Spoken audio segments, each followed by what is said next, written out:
levez vos frontons, qu'il entre le roi de gloire. Chantez au Seigneur, terre entière. Chantez au Seigneur et bénissez son nom. Allez dire à tous les hommes. La porte du salut s'ouvre à Ouidah en Jésus-Christ ce 18 avril 1861.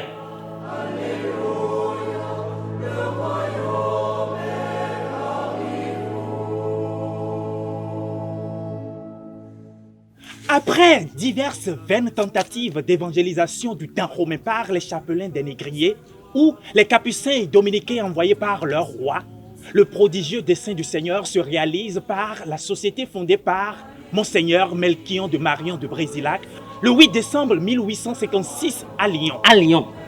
De cette société missionnaire consacrée à l'évangélisation et confiée à Marie, le temps romain était la terre promise. Le temps romain était la terre promise. Mais Melchior de Marion de Brésilac commence plutôt la mission par Freetown en Sierra Leone. Tel Moïse au seuil de la terre promise, il y fut emporté par la mort. Et pourtant, le 5 janvier 1861, 3 jeunes prêtres de différentes nationalités, Un Italien, un Espagnol et un Français, embarquent pour Ouidah. Ils s'arrêtent à Freetown. Il s'arrête à Freetown. Mais l'arrêt à Freetown pour vénérer la tombe du fondateur, Mario de Brésilac, fut fatal pour le père Louis Ed qui signe de son sang les débuts de la mission du Dahomey. Les pères Francesco Borghero et Francisco Fernandez, les deux derniers, tentent et tiennent la gageure sur notre peuple qui cherchait à tâtons à travers ses pratiques occultes le Dieu créateur auquel il croit fortement. La lumière sans déclin de l'évangile resplendit. Elle illumine les ombres de nos histoires et les pénombres de nos cultures. Dieu reprenait ainsi l'ignoble chemin d'humiliation et d'annihilation anthropologique emprunté par des disciples de Christ qui n'ont pas honoré la foi de l'évangile pour la glorification de l'homme. Admirable prévenance!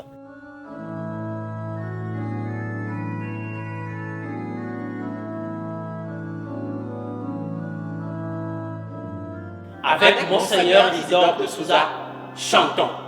Lève-toi, terre de Ouidah, et rayonne d'allégresse. Tu n'es pas en effet la plus petite des villes d'Afrique née du Bénin. Car le Seigneur t'a inondé de ses grâces.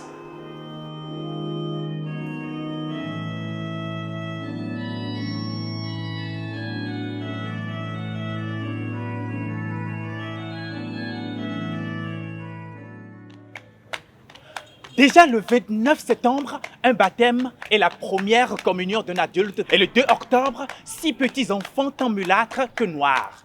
Et le père Francesco Borghero part le 21 novembre à Abomey pour une rencontre avec le roi. Rencontre minutieusement préparée comme une liturgie, un mot de possession solennelle qui fait ainsi s'exprimer le peuple. Adeo, adeo. Cette rencontre exprime la détermination du missionnaire à travers les conditions posées. 1. Exigence d'une pleine liberté. 2. Aucune contrainte contraire à sa foi. 3. Débarrasser sa vue de toute idole.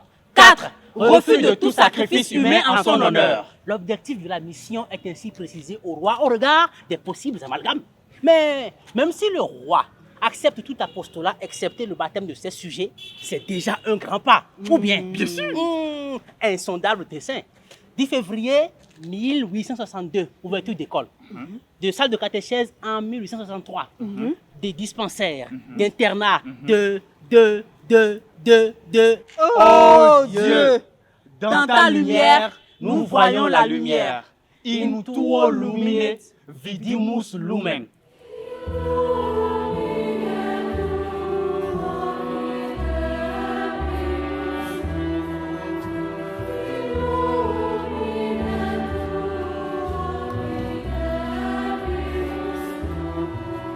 Mémoire de 2 premiers missionnaires, Fernandez et Borghero, et de tous les missionnaires, leurs successeurs, prêtres, religieuses et religieux, catéchistes qui ont annoncé depuis lors le Christ, le Rédempteur de l'homme, sur nos terres et aux alentours. Reconnaissance infinie pour leur œuvre apostolique qui l'emporte sur les limites de leur être et les contingences de leur époque. D'ailleurs, Certains parmi eux ont eu l'audace d'être en avance sur leur temps.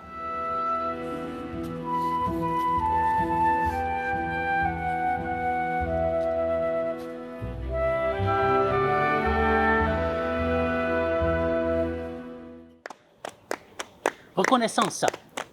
Reconnaissance à Françoise Témez, Françoise Témez, affectueusement appelé Daga, Daga, le Père Grand. 52 ans de mission. Reconnaissance pour sa foi en l'homme noir et sa détermination pour l'enracinement de l'évangélisation et pour un clergé autochtone. Reconnaissance à Francis Opierre, Francis Opierre, persécuté même par les siens pour son amour pour nos cultures et son engagement à la reconnaissance africaine. reconnaissance à Chopard Lallier, Chopard Lallier, le sarment qu'on émonde, la vérité sur la geste missionnaire et la dignité du noir lui ont tant coûté.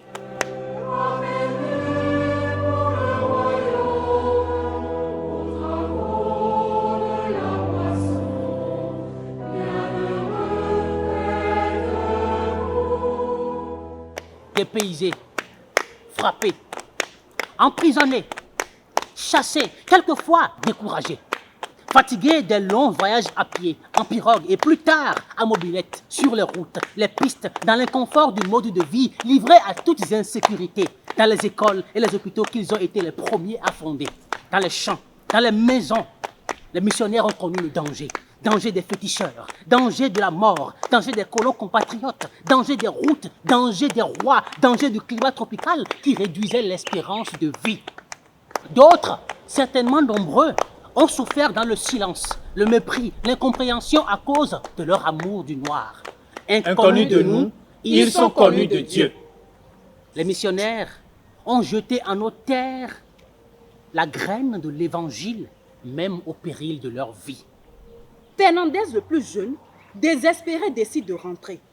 Malheureusement, le navire qui le ramène chavire et il n'a eu la vie sauf que grâce à la sollicitude des riverains. Il n'a plus voulu partir et juste après 2 ans de présence, il est enseveli en notre terre au fort portugais.